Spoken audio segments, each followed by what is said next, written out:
So we took that as an opportunity to talk about how to prevent those types of instruments from coming in if you can't support them. And then a couple models for value analysis, whether that's the CastNet model where everybody gets together and they look at the information, or whether it's through a very systematized approach where the request goes to your CFO and then to your IP and then to facilities. And everybody looks at that to make sure that we can comply with it.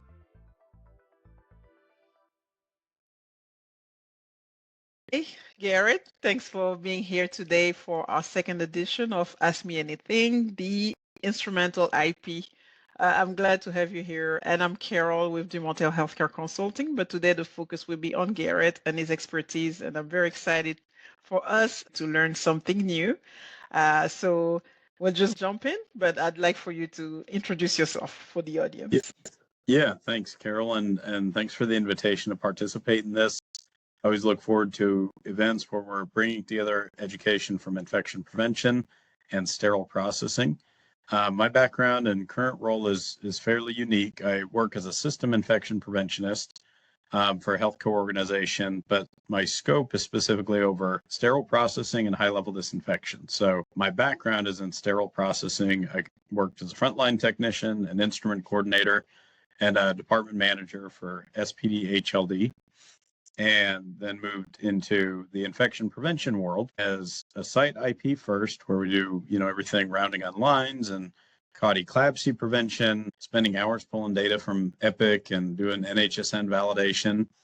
And then our organization moved to a unique model where for our 36 hospitals, I get to be the IP over sterile processing and HLD.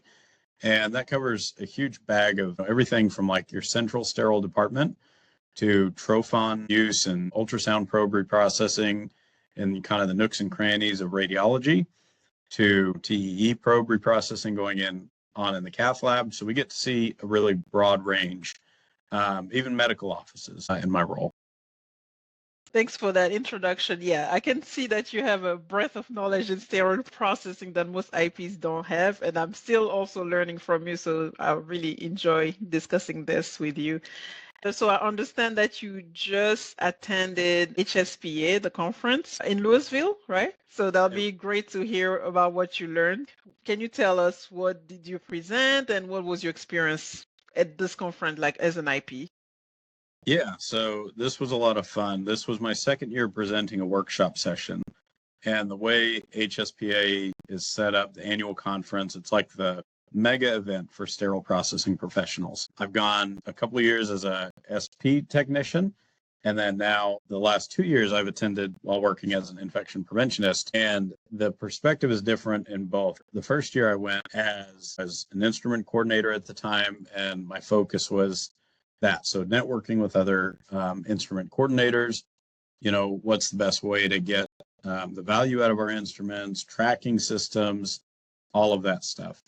The following year, I was in a manager's role for our department, and that focus was on the leadership sessions and, what we can do to improve the frontline tech's experience, how we can build our teams in a way that we're compliant and sustainably compliant. And then each year I've noticed more and more presence for infection prevention to be there and to present. So the way these are set up, we have a workshop session on Saturday, and then the conference opens on Sunday. There's a great keynote speaker every year. And last year I presented on breaking down silos between IP and sterile processing and how we coordinate and speak the same language, how we build bridges.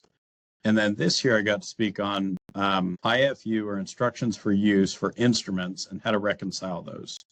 So if you look at like the Joint Commission standards, it falls under the scope of infection control to reconcile when you have a disagreement or a conflict between, let's say, the instrument and the detergent that's specified, or the instrument and the way it's going to be sterilized. If you have that bronchoscope that you've high-level disinfected for years, and now you're moving towards sterilization, how do you make sure that you're compliant with the IFU?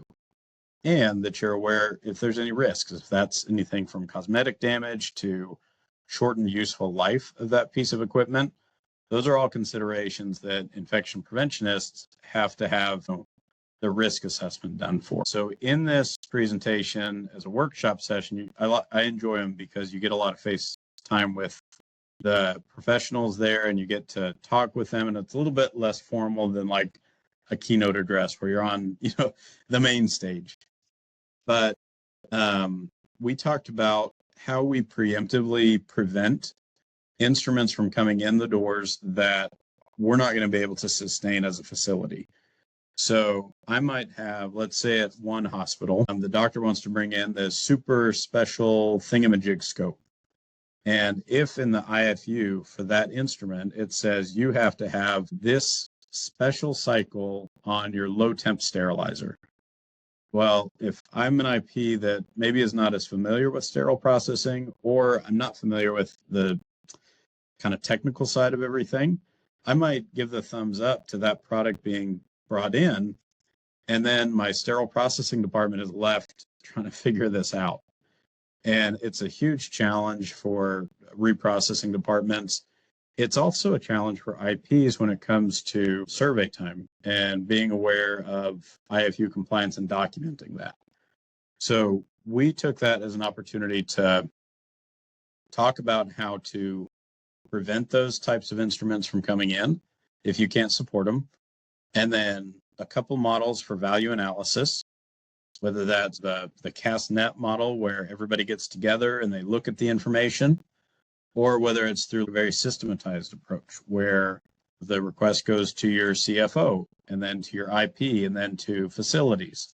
And everybody looks at that to make sure that we can comply with it. Because that's such a challenge to get that done right, we introduced an AI module where we can use artificial intelligence to take the IFU from the manufacturer and the list of equipment and chemistries and everything that you have in your hospital, and make sure they agree.